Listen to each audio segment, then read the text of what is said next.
Hey guys, Joe here. Thanks for checking out another video on the channel. I'm trying to get this one filmed while my boy here sleeps. Hey, hey, hey, hey, hey, hey. Say hi to the people of the internet. This is Rocky, if you didn't know. He has his own internet channel. It's called The Dog and a Dude. You should go check that one out. He has a hair in his mouth. How does that not bug you? I know it's your hair, but still. Yeah, he's a good boy. It's 4 o'clock in the morning, so he insisted on sitting next to me, so he's going to have to deal with my speaking. And let's get back to the video, but I thought you'd like to see 30 seconds of good boy. 30 seconds of the bestest boy. Don't be fooled by his demeanor. He's a doof.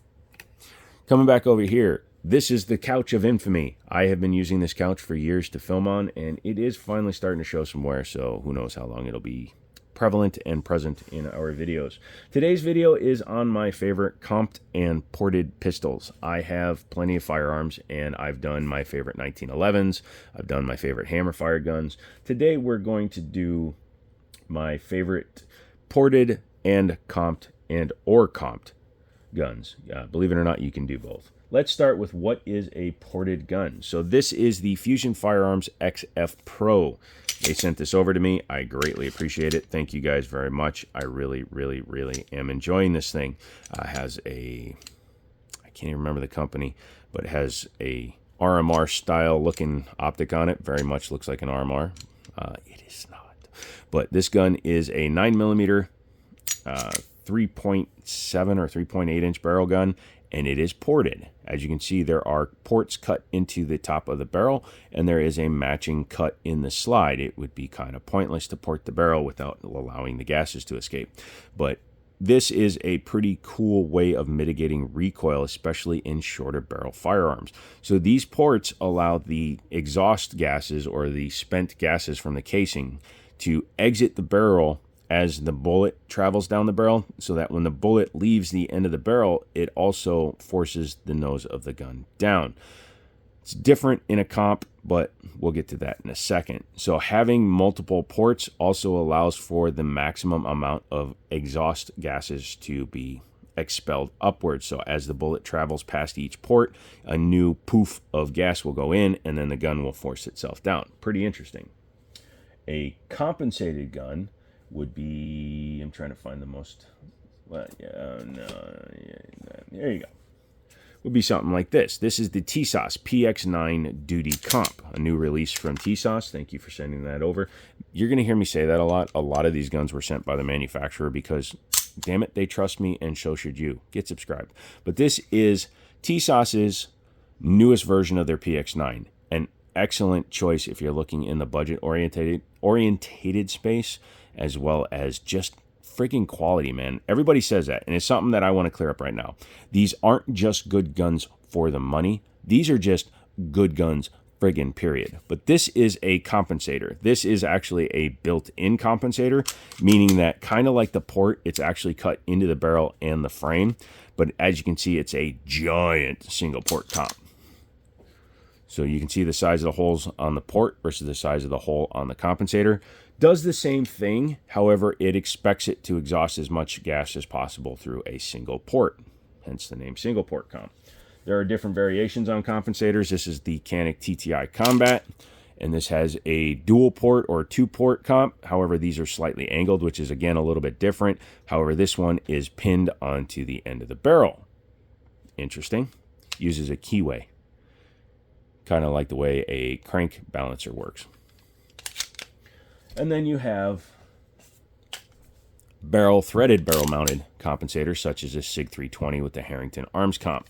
It's a well-used comp that I've re-blued a couple of times. But yeah, this one actually doesn't interface. There's no cut in the barrel. It threads onto the end of the barrel, as you can see there. You can see a little bit of barrel coming through. And what it does is it relies on the gases after it leaves the end of the barrel. Makes the barrel longer and looks kind of interesting, if you ask me.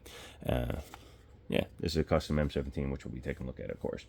So which is better? That is personal opinion. I'm not going to tell you which way to go. I like both almost equally. So let's start by taking a look at some of my favorite guns in each category. So the Fusion Firearms XP Pro. A lot of people keep saying this is a metal Glock. It isn't. It shares 4 parts only. It shares the recoil spring, the barrel, and the rear sight cut, because it's a dovetail front, as well as a magazine. So those 4 parts are the only parts of a Fusion XF that interchange. It's a really nice design. It almost has like a CZ75 kind of cut back here, so when you grip it hard, it actually feels really good. The front angle is a little glocky, little 1911-y, so it's kind of like a combo. I like it. It has no undercut because of how thin the trigger guard is. But again, this is a metal gun right out of the box that is set up. It is a very right-handed gun. As you can see, all of the ergo cuts are in that side. This side, they didn't do that. Number one, it saves a little bit money on the setup of the gun, but it also, 93% of the American public, where this gun was destined for, is right-handed. So it makes sense. Sorry, you lefties. You can easily shoot it left-handed. It's just, you got to understand you're not going to have the same ergo cuts there as you do, but you'll live. This one has a gas pedal on this side. Again, this is a right-handed shooter's gun. Has that there. I like the design of the cuts on it. Looks kind of similar to my Echelon, you know, a little bit. But very nice. Very nicely done. This is a very good option if you are looking for a ported gun. Now, they sent me multiple barrels for this gun. They sent me a plain fluted barrel, they sent me the ported barrel, and they sent me a standard barrel. So I've tried them all, and I am getting back out to the range probably after the first of the year is when we're going to go range crazy. I made some arrangements with my buddy Sam, who used to see in a lot of my shorts videos. He's going to come out to the range with me more often. Probably my favorite ported gun, and it's kind of an interesting one, is the Derya DY9 island ported gun. So this is the Derya DY9. It's a pretty cool little gun. It's a Glock pattern gun. It's not a traditional clone in that the ergos are completely different, but additionally, most Glock compatible guns that are out there are Gen 3 pattern. They're designed to only work with Gen 3 parts, upper slides, etc. This gun is actually Gen 4, Gen 5 compatible. I can run a Gen 5 slide on this gun had I wanted to. I bought this gun originally myself. It has a different top on it now, but it originally had just a lightning cut gold barreled top on it, which I gotta find. I don't know where I put it. But this one was sent to me by Derya Arms, and this has the island port. So island ports are pretty interesting in that they're not relying on the slide to function. I mean, they're relying on the slide to be cut around the ports, but the ports are cut into the barrel, and then it is a taller barrel to fit flush with the slide.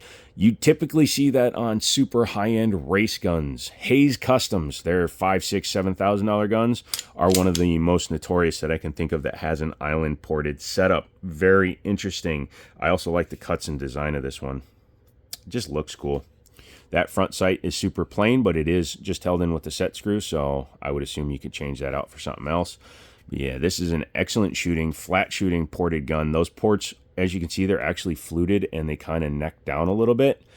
Also helps design the blast, so it compresses the air and then expands it, kind of like the way like a trumpet exhaust on a Honda Civic does. Now, it doesn't sound like a fart cannon, but it kind of does the same thing. When you shoot these ported guns, the blast upwards is kind of impressive. Does bring up a quick aside.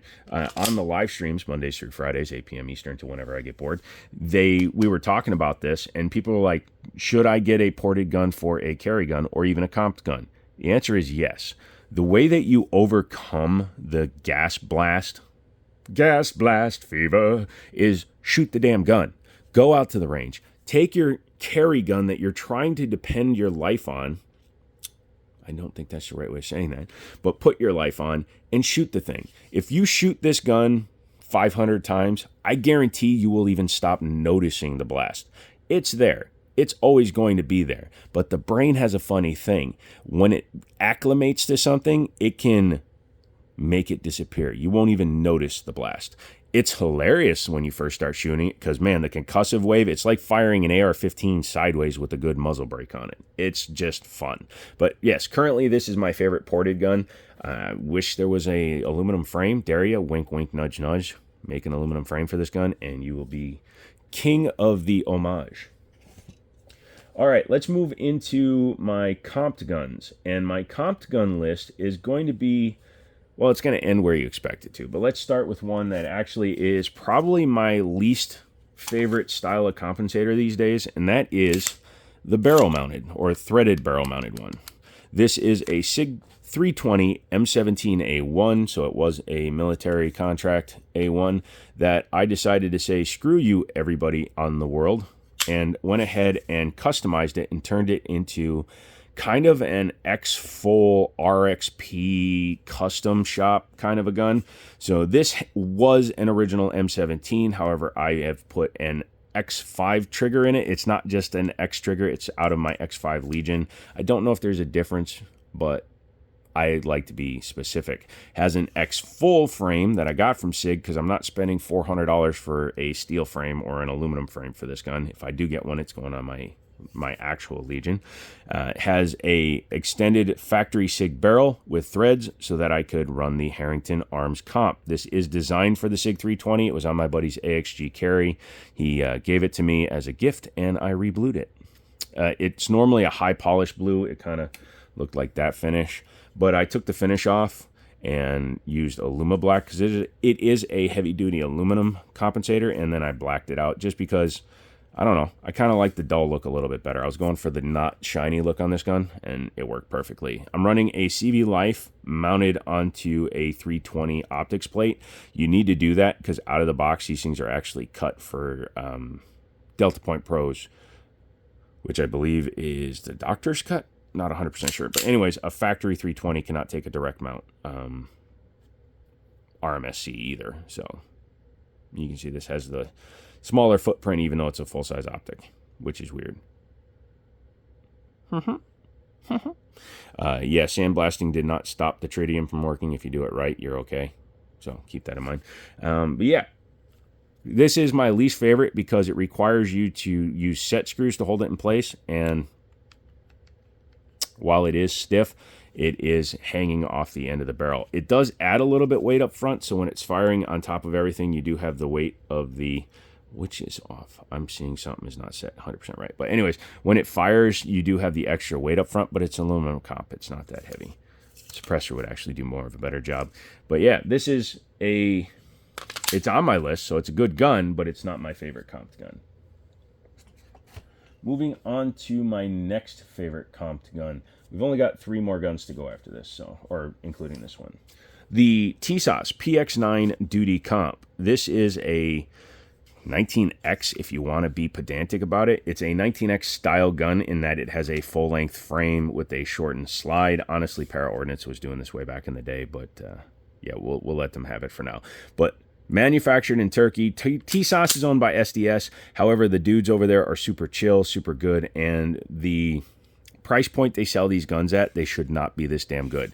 A lot of people will say, oh, it's got a good trigger for the money. Oh, it's got good features for the money. No, it just has good features.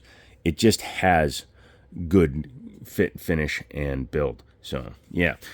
Full disclosure, they sent this out to me for the launch of this gun. That never guarantees a good review. In fact, Tisas and I have had our issues through the years, but luckily we work our way through it. But definitely check this out if you're looking to get one, because it's got the single port comp cut directly into it. It's optics cut with direct mount RMSC. I need to mount an optic on this one. I shot it plain, and now I need to put the optic on it and continue on.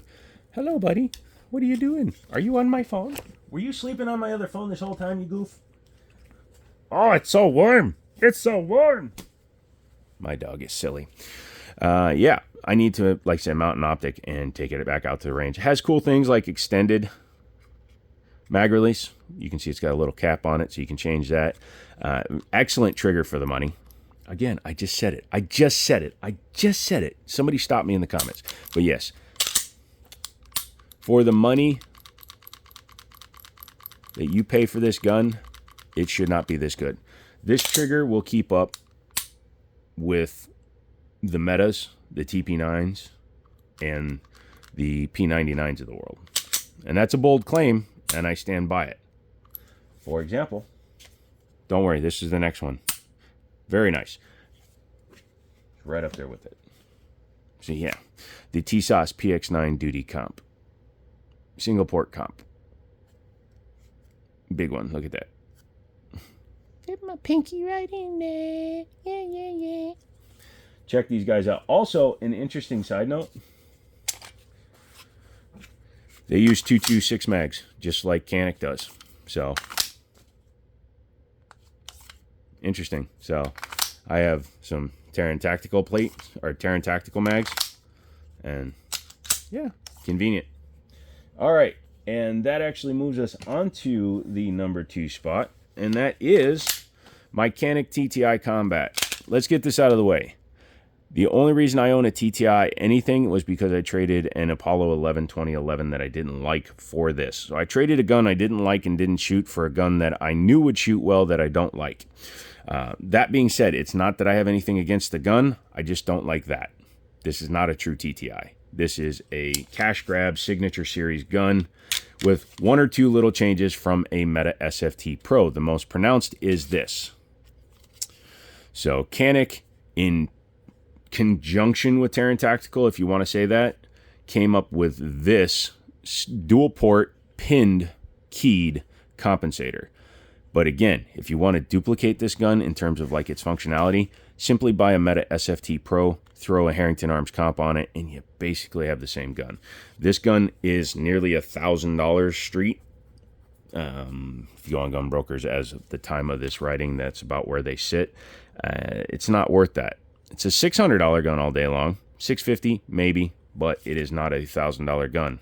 That is the only reason it's so expensive, and that makes it too expensive, which is also why it can't be any higher on this list.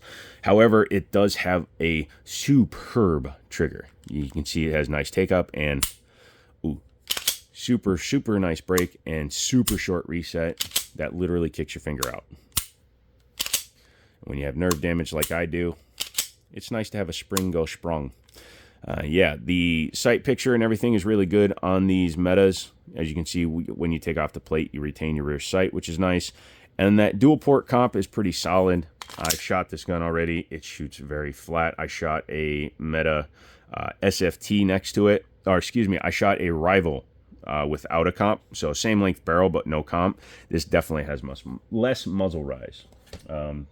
Thank you to Mr. D for bringing that out to the range one day.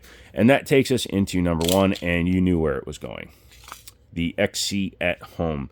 This is the Gerson Match X, a 2011 style gun. Since Staccato owns the name 2011, everybody's too afraid to use it. I'm not. Screw you, Staccato. This is a 2011. This is a highly modified version. However, out of the box, these have a barrel comp. Now, this is not cut into the barrel. This is actually the barrel itself. So the entire material is cut down, and then I believe it's friction mounted, so it can't just be pulled off, although it might be cut from one single piece. But either way, this is another way of doing it. So technically, this gun is a 425. However, it runs a 5-inch frame. And it looks really cool because it comes right to the end. It looks really nice. Obviously, it's a reverse plug bull barrel setup because of the design of it. And this gun has been, again, highly modified. It's been reblued by Taylor's & Company. The frame looks like trash because it's an aluminum frame, and I used a can of Rust-Oleum to make it blackish. Yeah, I need to get that actually anodized at some point. But yeah, Taylor's & Company out of Winchester, Virginia. They bring in, modify, and sell a lot of guns. And yeah, they did this one up for me in terms of the finish. I like it. Sometimes I run this on my single stack Gerson. I have the Influencer X, and then I have a single stack comp gun. But that comp is amazing. This gun is very much in the vein of a Staccato XC in that they use the exact same barrel design. Their sight setup is slightly different, but they use the same barrel design. And as you can see, this gun is super smooth.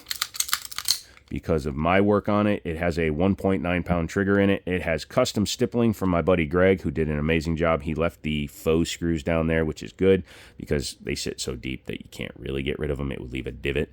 But yeah, no, he does an excellent job. This was his first time doing a tree bark style grip, and dude, it's freaking amazing. And that back strap still comes off because, again, I've had to fix my own tomfoolery when I messed with the trigger.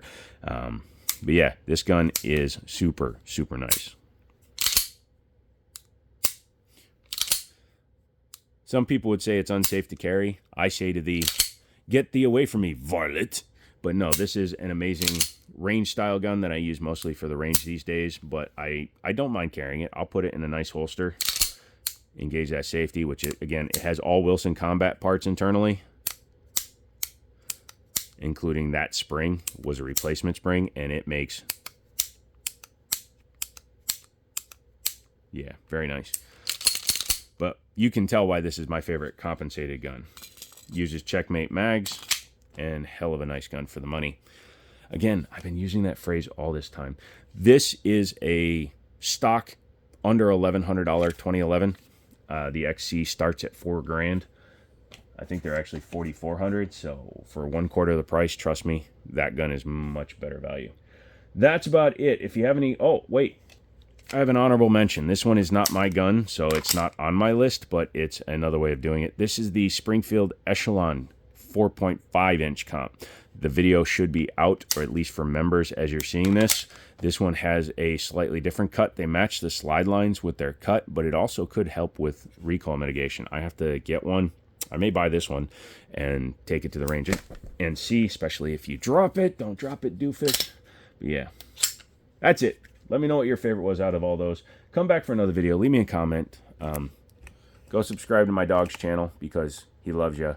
And that's it. So I'll talk to you later.